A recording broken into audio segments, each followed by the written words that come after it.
And thank you so much for your participation. Make some noise for our lovely cloud cluster. All through the streets of Eugene.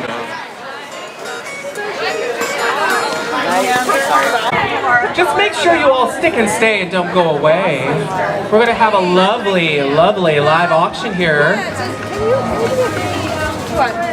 Can you put Patricia's? Hey! Yes! That actually was my favorite one. I like that one. Yeah! I like it! If you're curious to see what's going on, step right up to the table and get a bidder number. Basically, just little entryways to get out of the rain, you know? Just make sure there's, like you said,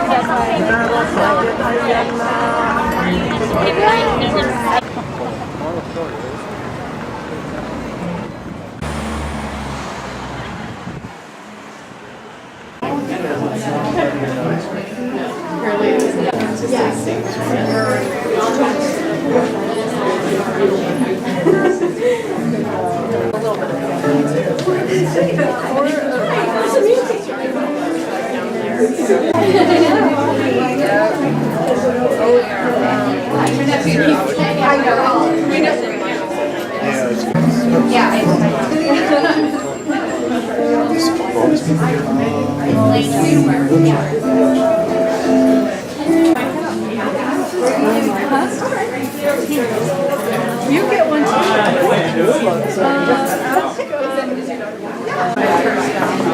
Get a beer each. That's just a Mary though. I was like, let's see.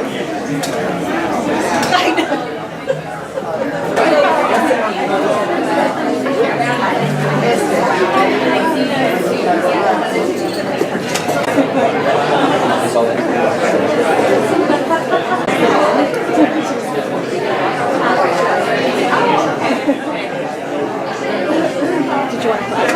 Welcome everyone to First Friday Art Walk. So glad to see you all here. We're going to just start off with a brief introduction. Seems like you guys aren't Duck fans. You know, we are, but you're here. That means I was really glad to see this room filled because I'm glad we have so many art lovers in addition to Duck fans in this community. So It was tied in the third. it was tied, yeah. The Ducks are doing well. I saw that. Well, so glad to have you all here. My name is Leora Spanko. I'm the Executive Director of Lane Arts Council. We coordinate the First Friday Art Walk year-round, rain or shine. So glad we have such a beautiful evening tonight and a really incredible art walk.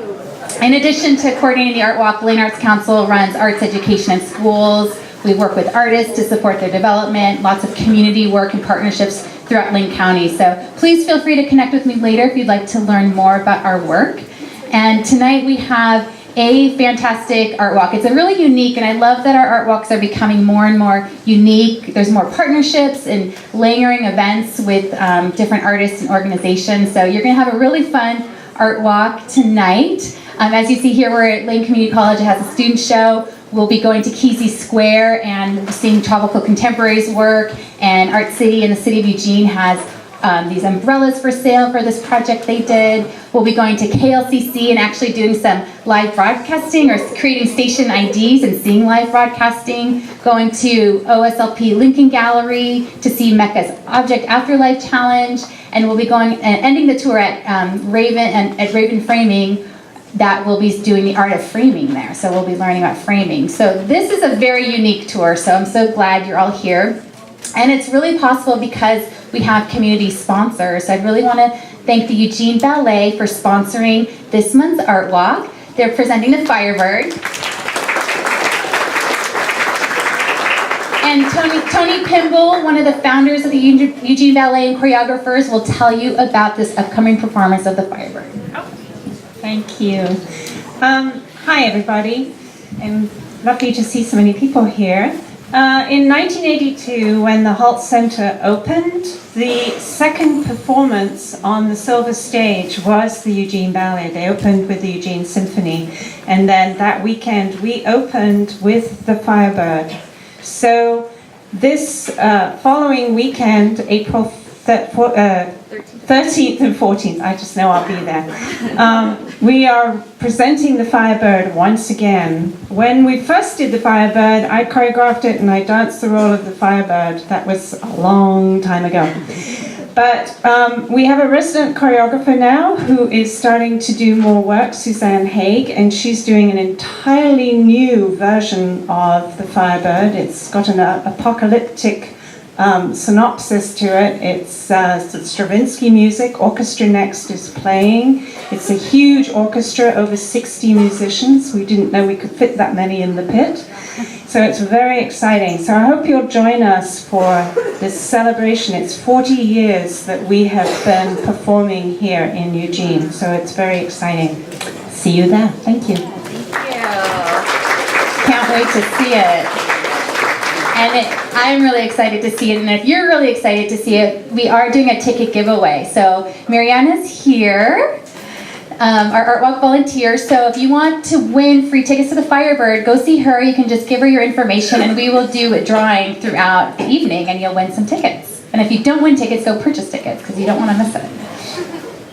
All right, well, I'd also, in addition to Eugene Ballet sponsoring this art walk, we're really grateful for KLCC for being our media sponsor. So please help me thank KLCC for being the media sponsor of our art walk year-round. I'm sure some of you heard about us on the radio, so it's really great to have KLCC as our media sponsor throughout the year. And we're also really grateful that KLCC is really showing up at this art walk today. So as I mentioned, there'll be our third stop on the art walk.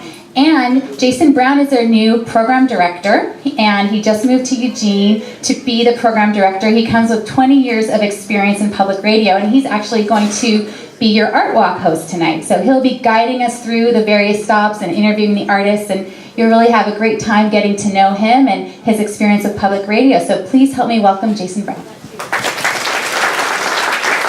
Leora, thank you so much, and thank you everyone for the opportunity. What a great way to figure out my way around Eugene to do it with you all on this night. So I'm glad I'm going to get to. As Leora said, I'm program director at KLCC Public Radio NPR here in Eugene, and I got here a little early, and so I meandered a lot around the exhibit here, and I could just spend hours here. There's so much good stuff here, so I'm really excited to see what we have in store for the night, and I hope you all have a good time as well. I'd like to introduce Ellen Osterkamp, who is art history faculty, as well as the gallery director who coordinates this annual student art show.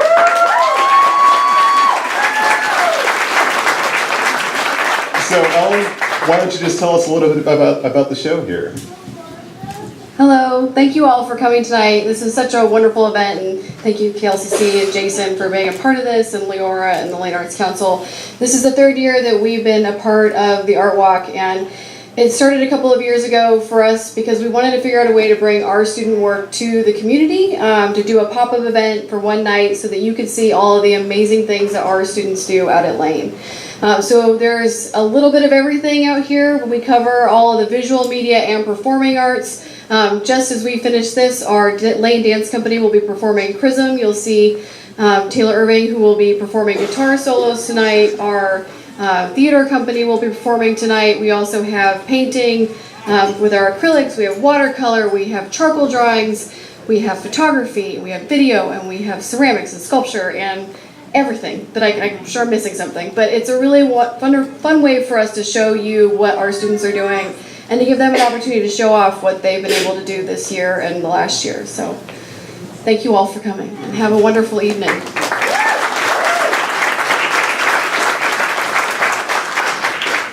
Well, Ellen, don't run away. So just real quick, you said there's various live performances. Where can people find a schedule of that? So there's a schedule, I believe, right behind Bonnie. Will you raise your hand? So Bonnie Samoa, our dance faculty, is right there. It's right behind Bonnie. There's a little whiteboard out there that's got various starting times. I think 5:40 is when the dance company is going to start the first performance, and it'll start every 10 to 20 minutes, I believe. Something like that, and the whole schedule is going to cycle through again at the hour. So the whole schedule will cycle through again on the hour. So you'll see the schedule laid out on that whiteboard out there. And it's right outside the door, right outside the door. Just right here to our right, right? Okay, excellent. Any questions from the audience about the exhibit or what we can expect to see here, or the different types of media? There's so many types of media on display here, so there's a lot going on for sure. I should say that anybody that's wearing these hot pink Fusion t-shirts, we're all a part of the art department out at Lane, and please stop them to ask them questions. Some of them are faculty, some of them are staff, some are students. So please do stop and ask questions. The students would like to talk to you and hear what you have to say about their work.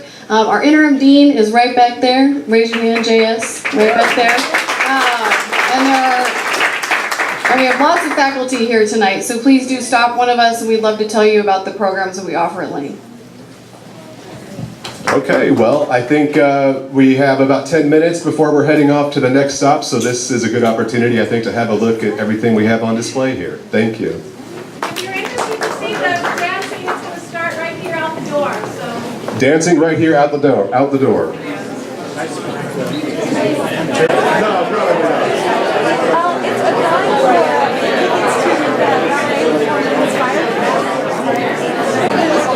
Very good.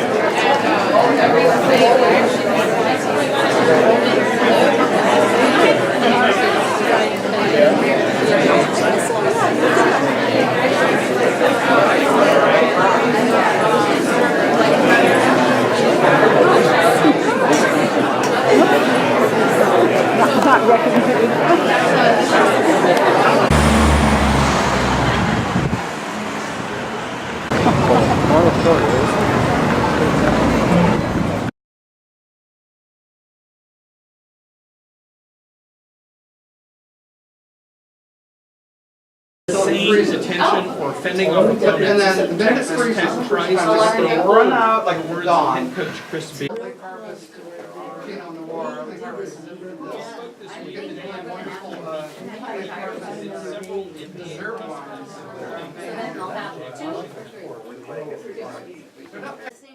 right, that's what it was. I think that's the correct term. Yes. Because I've gone over to Bend. KLCC's listening. This guy right here is from Bend. Are they sisters? How did you find them? Corvallis. Anyway, What do you working on? you know, nobody sees it coming yet. Yeah, up to the Fort Line, south and north, up and down. Would you like drinks? I have wine, red and white, and seltzer, flavored seltzer. How's the tour? Yes, I do. Yes. I just learned about that from a girlfriend. I haven't had time to research it, but I'm gonna run here.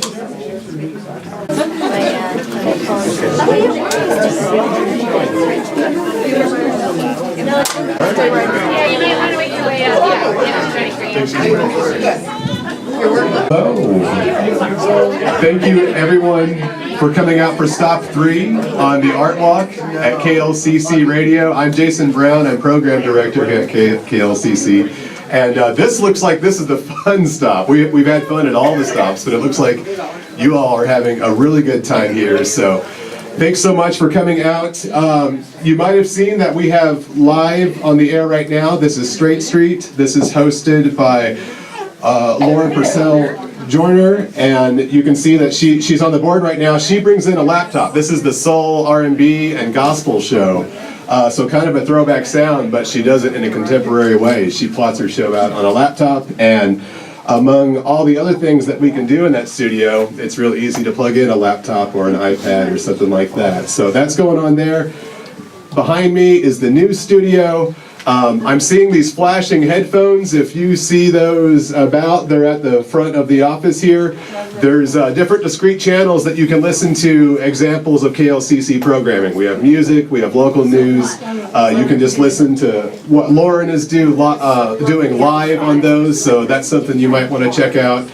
And we have a chance to record station IDs. There's a couple studios just out the hall here, and they'd be to your left. There are people who can help you out with recording a station ID if that's something that would interest you. What's a station ID? So that would be, okay, good question. I like this participation. So we're talking about specifically the legal ID that we give at the top of the hour, the FCC mandated ID, where we have to identify the station and the city of license. And there are transmitters throughout this part of the state, so KLCC does have a few IDs and transmitters. And we've got copy for that. It's a lot of fun, and again, you can check that out. There's a couple studios just outside the hall here. Finally, I want to mention, show us your app. If you have the KLCC app on your phone, and if you don't, no worries, you can download it right now. If you have that, show it to Kyle out front, is that right? Or any staff. Show it to Gail, show it to anyone. Show us the KLCC app, that you have it on your phone. That's a great way to listen to KLCC content. You can get local news on demand and all sorts of great things.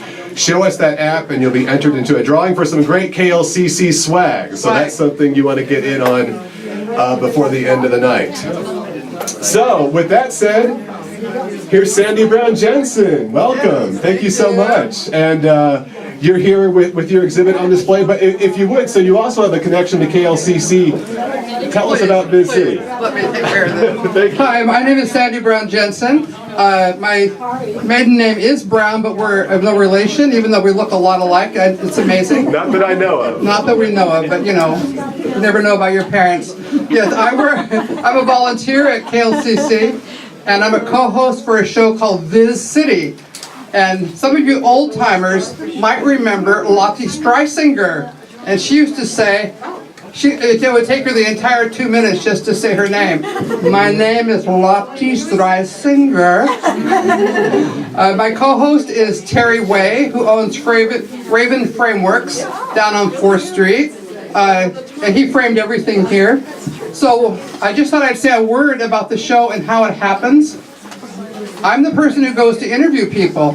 And so I'm a volunteer. You know, I figure out what the show is. I contact the person. I always go to their studio. So if you look especially at these panos here, you can see the studios of people. These are all people who are willing to be on one side of me and run around behind and be on the other side to make a really cool pano of their messy studios. But I think a messy studio is a sign of a great mind, right? So all of these photographs are all people I've interviewed for KLCC, and they were all up on the blog. And I know you all just run to a blog of a radio station all the time to look at the pictures. Yeah, so not, I know that. So I thought it would be a great idea to take the pictures, the photographs off the blog, print them up. Terry framed them for me at cost, and to make a show in order to promote KLCC, Viz City, but mostly the arts community. We have so many great artists in this town. It is ridiculous what great people we have. And I just thought I'd take a second to tell a couple of stories. Some of you might recognize Bev Sosi. As you can see, she's fairly young. She's only my age. She just passed away. And I was one of the last people to interview her. So that was a real privilege, and I'm glad to be able to have such a beautiful portrait of her, and other people are too. She was the organizer for the Jacobs Gallery at the Holt Center for many, many years. And a lot of you were affected by her, even if you didn't know her name. Another one is this gentleman right in the middle. If somebody could point at that old gentleman, obviously old.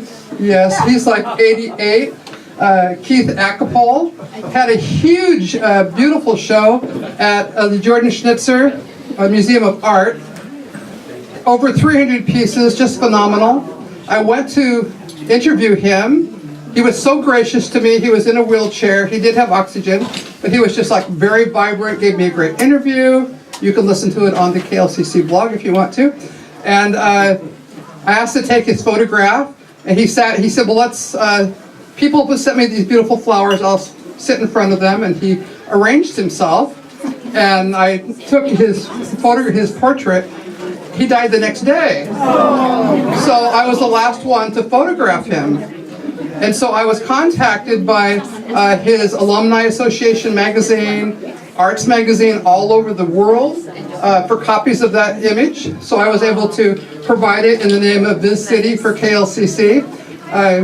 They were welcome to pay me, but they didn't, so we just went for the free advertising. But you know, it's a privilege to interview great artists, and you know, I rely on you to tell me who's got shows. You might think I only do people at White Lotus and Karen Clark and the Jordan Schnitz and Maud Kern. It's not because I'm not open to other things. I don't always hear about them. So it's my job. People who have shows in galleries, I want to promote them. So just call up the station or me, Sandy Brown Jensen at gmail.com. Give me a chance to come and interview you or your friend for the show. So welcome everybody. Thank you so much for coming out to see our show. Thank you. Thank you very much for that, Sandy. We just have a few minutes before we're going to be heading out on the next stop on the Art Walk. So for those of you who will be joining us, that'll be at Lincoln Street, and we'll be heading off in a few minutes for that. I also want to say thank you to the Eugene Ballet for sponsoring tonight's Art Walk, and they are presenting the Firebird. And Mariana is here. She will be taking down your name if you'd like to enter a drawing for some tickets. We'll be doing that a bit later in the evening. So just say hi to Mariana and get yourself entered for a pair of tickets to see the Firebird as performed by the Eugene Ballet. Thanks very much. Thank you.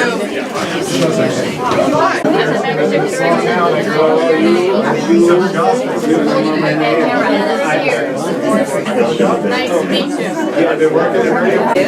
So what do we do? So you just fill out your name, and then there's a drop box up there, name and contact information. Okay. And all the stuff that's on the table will be given to you.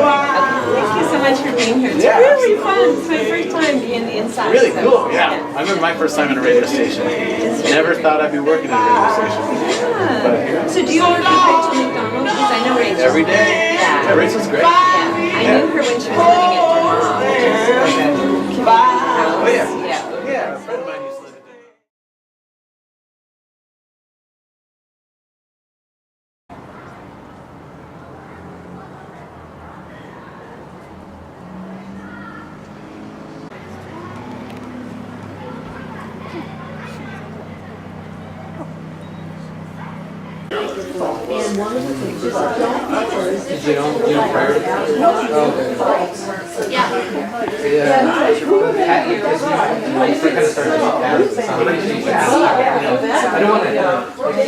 Well, he was like adorable. Not this one, not this one.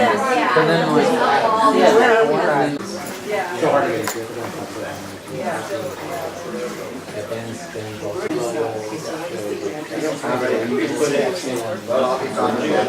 Either the one, the tallest one, or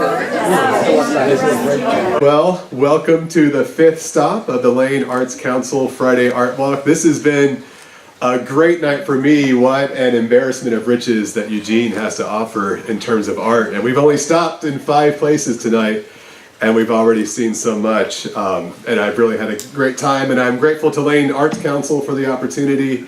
And just want to once again thank our sponsors, Eugene Ballet, who are putting on a performance of the Firebird, and the media sponsor, who happened to be KLCC, NPR for Oregonians, 89.7 FM, and I represent KLCC myself. I'm the program director there. So thanks very much for the opportunity.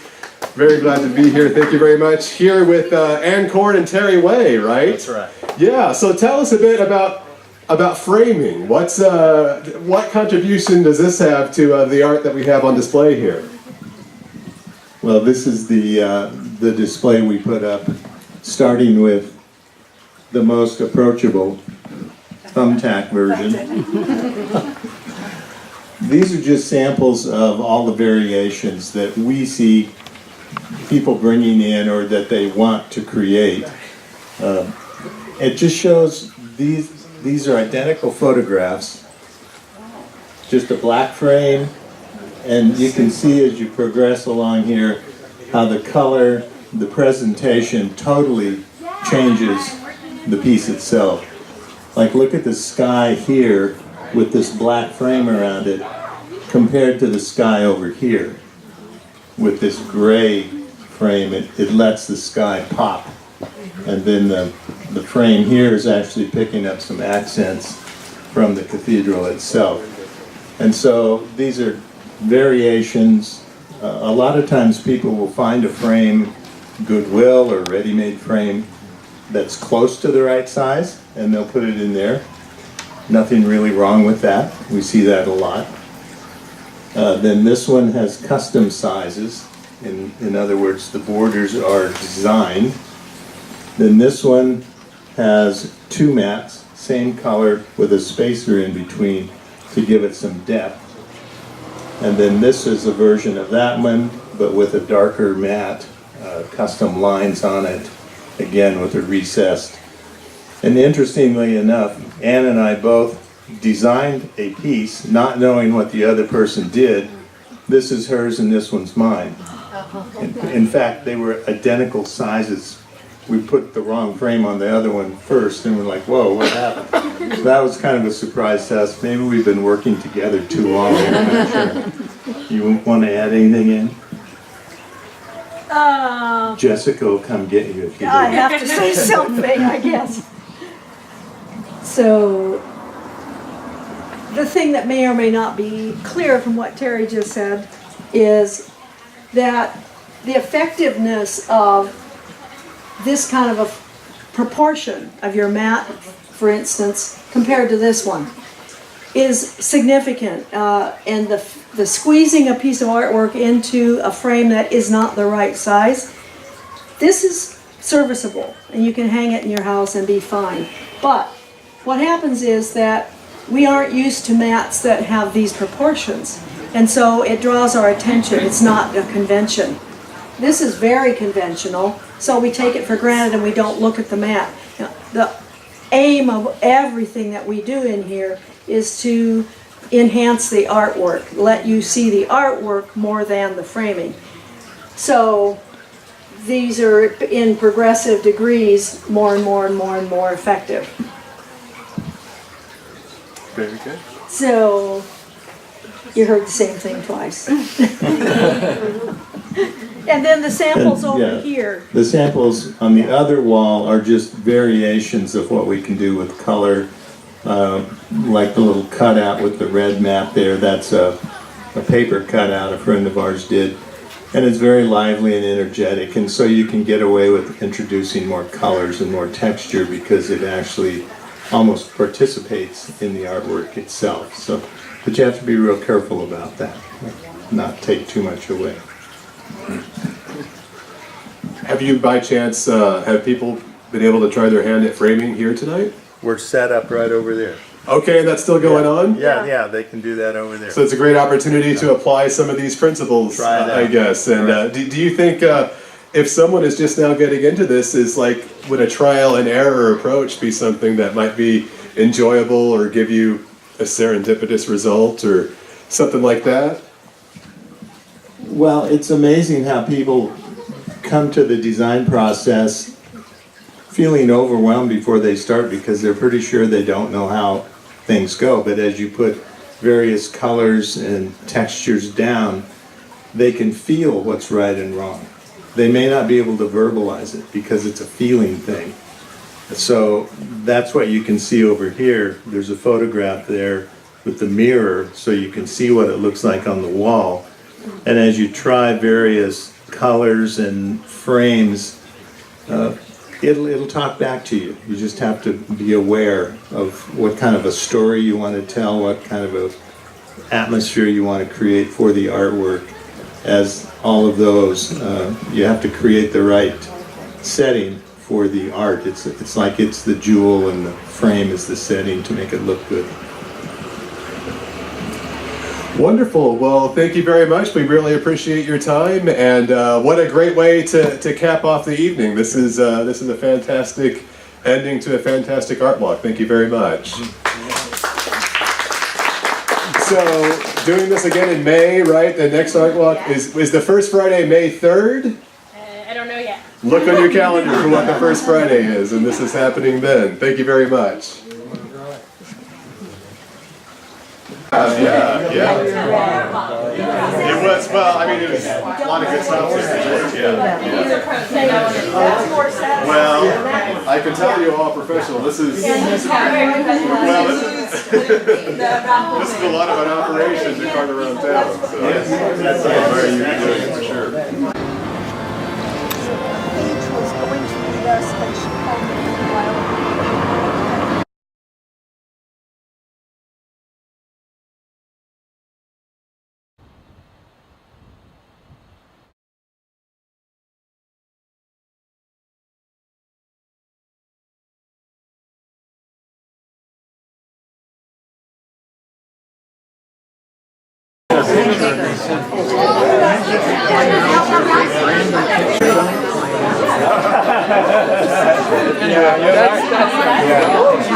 Have you heard of the hunting they did with humans?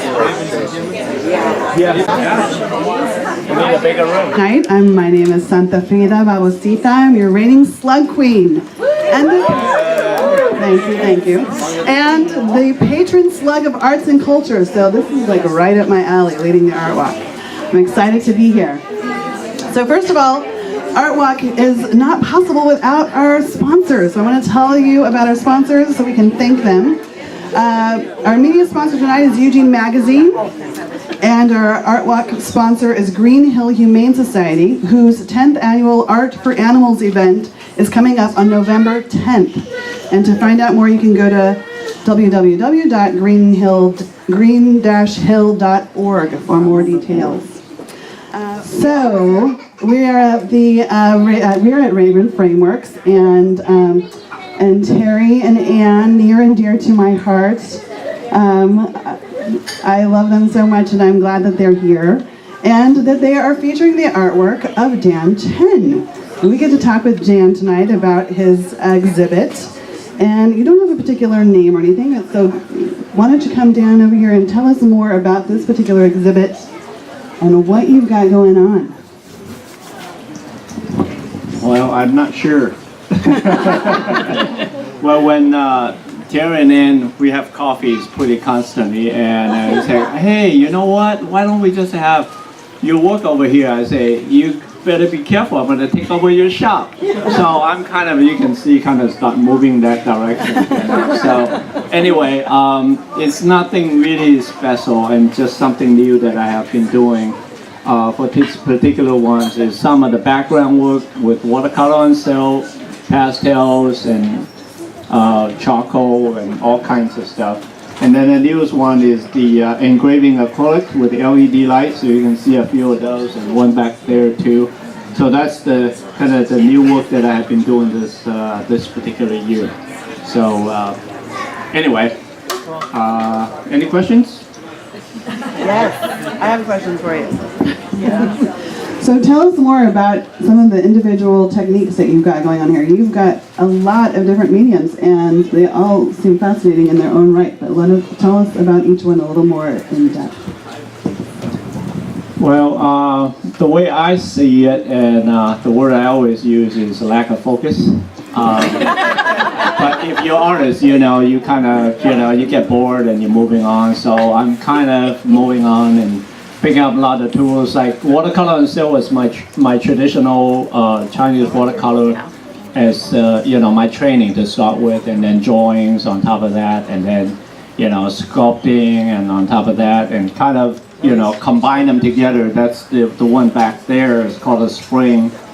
Is a hummingbird and a wisteria. So from that point on, I expanded to more like the raven here and then the swans over there. So those are the new techniques I kind of developed. So Tell us about that technique. That looks really unusual. yeah, it's engraving on acrylic. If you can see this, this one. This is without the light, so it's a ½ inch thick acrylic. And you're engraving it. For this particular ones, I actually engrave it both ways, both sides of it. And if you come in and take a look at it closer, the raven's engraving on this side, the leaves on the other side. But because the depth of it, and it has a space somewhat in between, so it gives you the feeling of the depth. Also, so this is more like a scratch board. Anybody done scratch board before? So instead of doing the black in a traditional engraving, you actually do the white. So the black is the background. So a lot of people ask us, like, where's the black? The black is behind it. So whatever is behind it. So this is perfect here because the couch is black, so you can kind of see it a lot different. But if you put your hands back here, that's kind of disappear. You see that? So you have to change, you have to train your mind to see it differently because you're doing light instead of doing dark. So you paint with light, basically. So yeah, it's, you know, it's an optical thing, but you have to think about, you know, what, the deeper you cut, the more reflection it gets because the light transfer up and then anything interrupting that light, that it fosters. So you can kind of get closer and take a look at that. What about these pieces here, the jellyfish and this one looks something nice. Yeah, this too is about the same, but except that this is, you know, you don't see it through. But like this one here is you're engraving it, it's inside. So, and I did another background to it just to give more depth to it. So this one is a little bit more aggressive by using grinders and chisels. This one is a little bit more aggressive, so you can kind of see the difference of it. Yeah, this one, the light comes from the bottom, so you can kind of see the lights are kind of catching it up from the bottom. Is that fabric in the back? Fabric background? Or? No, is I think it's a mat board with all kinds of different colors and golds and watercolor and all that stuff. Yeah. Oh yeah, Uh-oh. I can see it much better now. Oh, there's a spotlight on you, Dan. Now I think now is the time for the special piece I got done. Is it, Terry? Yes. Oh, okay. So if you look to the window, we have the block center there. Oh. I did that one just for you guys. Oh, I would say give to Terry and Ann.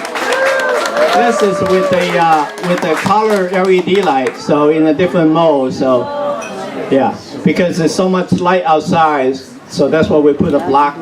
You can see it both sides. You know, if you drive by at night, I think they're gonna keep it on from now on. So you know, and but anyway, so here you are. That's a big ribbon.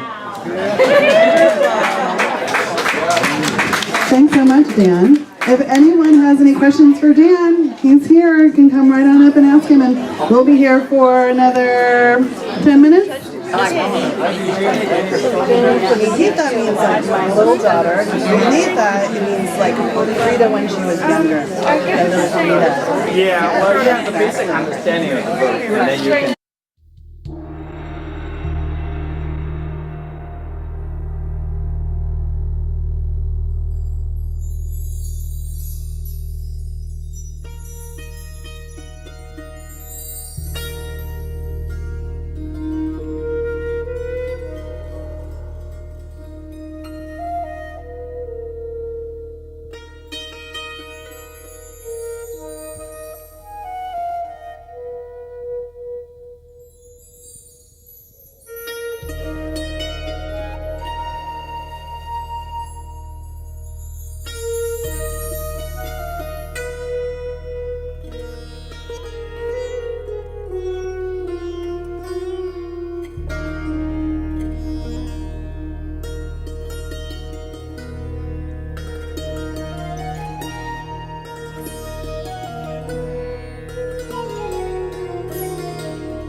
So if I want to email you, get there and say, Rod.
Hello, art walkers, and welcome to stop number 2. I'd like to thank Vistra Framing and Gallery for having us here.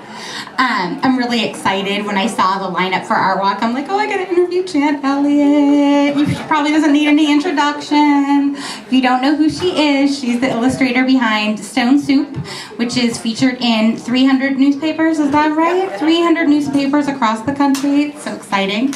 She's kind of our own little local celebrity. So thank you for being a part of our Art Walk tonight. Would you like to say hello to everyone? Hello, thank you so much for coming. Thank you. So Jan, how long have you been cartooning? I've been cartooning since 1980, but Stone Soup has been in syndication for 19 years. So I've been cartooning longer than I've been making money. Isn't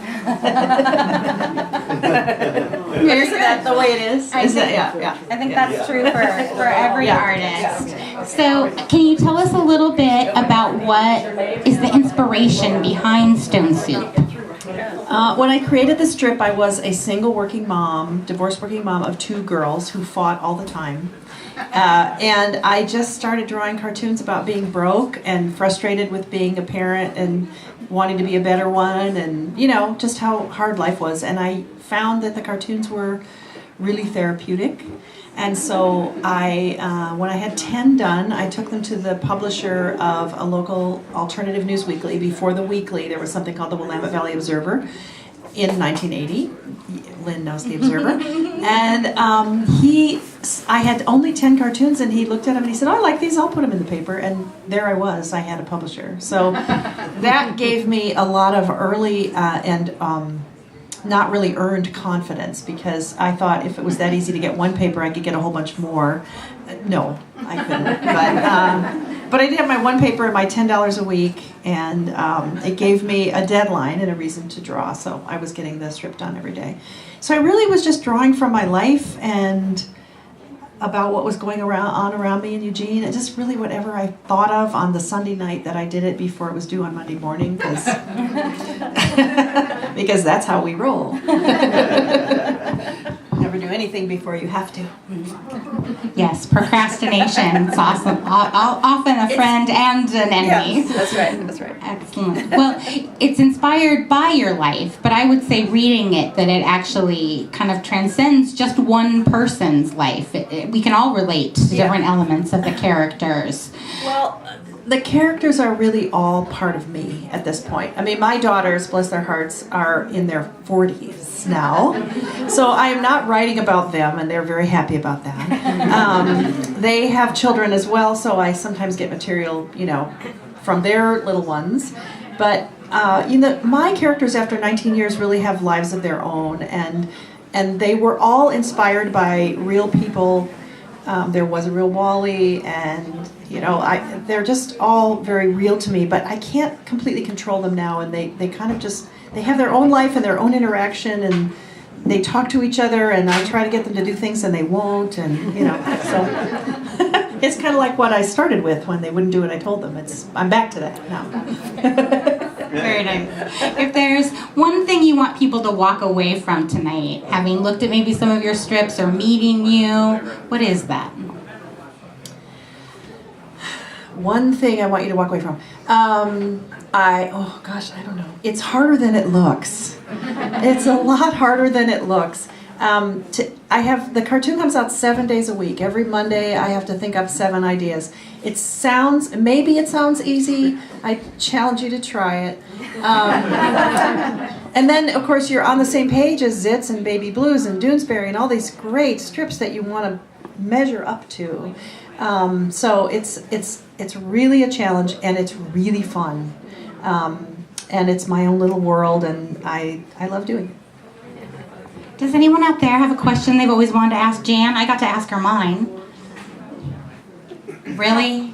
Yes. How did you break into the other newspapers? How did she break into the other newspapers? Excellent question. The way you get into other newspapers is you basically have to get a syndicate to pick you up. A syndicate is like an agent. So you're out looking for an agent, but they're called syndicates, and they're the ones who supply. It sounds like the mafia, doesn't it? It's a little bit like that. They are the ones who supply the content to all the newspapers. So the horoscope you read, the comics you read, Dear Abby, those all come through a syndicate. And so they're the gateway. And I spent 16 years trying to get a syndicate to pick me up. Unfortunately, I started just after Lynn Johnston, who does For Better or For Worse, and Kathy Guys-White, who did Kathy, and Nicole Hollander, who did Sylvia. Those 3 women were already in the paper. And I was told over and over again, we have Lynn, we have Kathy, why do we need you? In the beginning, there was this idea that they didn't need any more women. We had some. God forbid we should have more. Please don't let too many more in the gate. So it took me a while to get past that resistance. Plus, I was working at 9 o'clock on Sunday night. It wasn't my best work. I mean, I had a full-time job and I had kids, and I was squeezing out these cartoons as quick as I could. And so it just took me a long time to really develop. And then a long time for the market to be ready for another woman. So 16 years later, Universal Press finally took me on, and they were the same syndicate that ran Calvin and Hobbes. And I didn't know it, but he was about to retire. And so when they launched my strip, he retired and vacated 2,500 spots, which is enormous. And so even though I was not a replacement for Calvin and Hobbes, there was all that real estate available, and they got me into 100 papers right off, which is making a living. So I was very, very fortunate. After 16 years, I was so lucky. Yes. So what kept you motivated during those 16 years? All right, so what kept her motivated for those 16 years? Well, I had never done anything. I had done a lot of different kinds of art. I was a potter. I did a little bit of painting.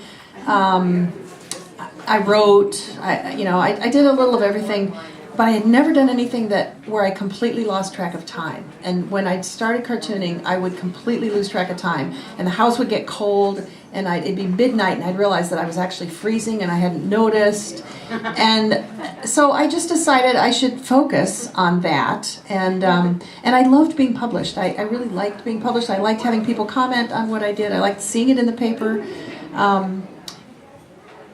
And then, I don't know, I had enough. I had that one paper. Eventually I got 10 more. They were really little. One of them, the biggest one was a weekly in Berkeley called Parents Press. The smallest was a daycare newsletter. and I had, I was making like $70 a month. But then my strips were they were around the country, and I had a few publishers of single parent magazines or parenting books ask if they could reprint my work in their magazine, their books, their textbooks.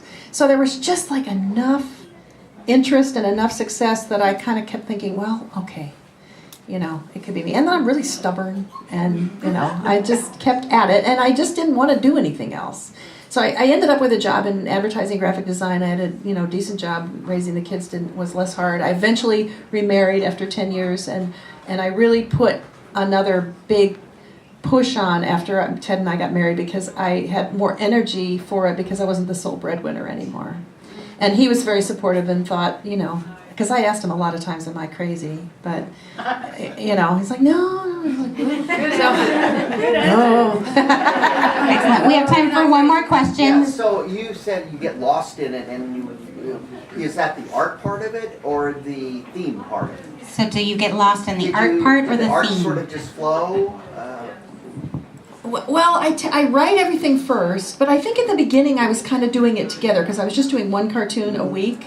And so I think I was writing and drawing at the same time and a lot of little doodles and things. So I think it was kind of both. You can really get lost in a drawing. It's a lot of fun. Yeah. The drawing's really fun. Yeah. All right, well, thank you, Jan, very much. Thank you very much. Thank you again to Vistor Gallery. I was so excited to interview Jan that I forgot to thank our sponsor again. So thanks to our sponsor, Pacific University. They have an open house tonight, 5:30 to 7:30 p.m. at 40 East Broadway. So after you all jump up here and attack Jan and buy her book, it seemed like a good idea at the time. Then you can go check them out. Once we're ready to head to the next stop, you'll hear my voice on the mic calling us on, but please enjoy the art, enjoy meeting Jan. I'm going to embrace just a moment of narcissism and have Jan do a selfie with me. Because, you know, I've got the mic in my hand and I can do that. Yeah. Oh, we're not. There we go. All right, thank you, Jan. Thank you very much. Thank you. Did you want to mention that Lynn Easton Peterson is also here? Oh. Just one more thing. We also have Lynn Easton Peterson here. Lynn, are you here? Lynn, hi. Good, thank you. Wonderful. So please take a moment. It's always the great part about Art Walk is getting to talk to the artists. So please take a moment. Lynn, do you just want to come up and say hello? Oh, no, she's already talking to people. That's what Art Walk's all about. All right, everyone enjoy.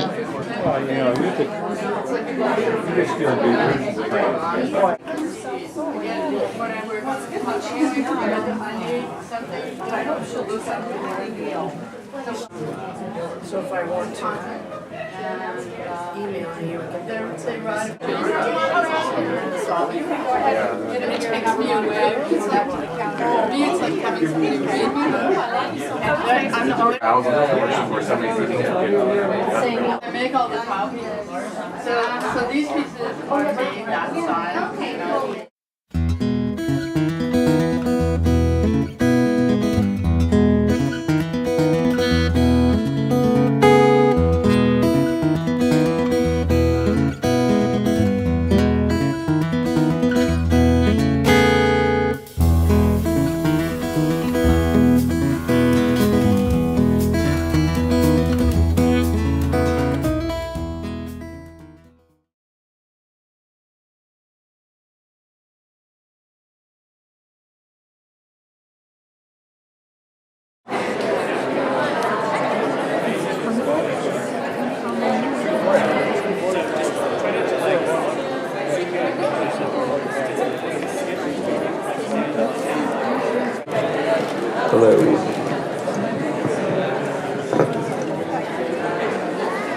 We're going to play for you guys is called Pennies.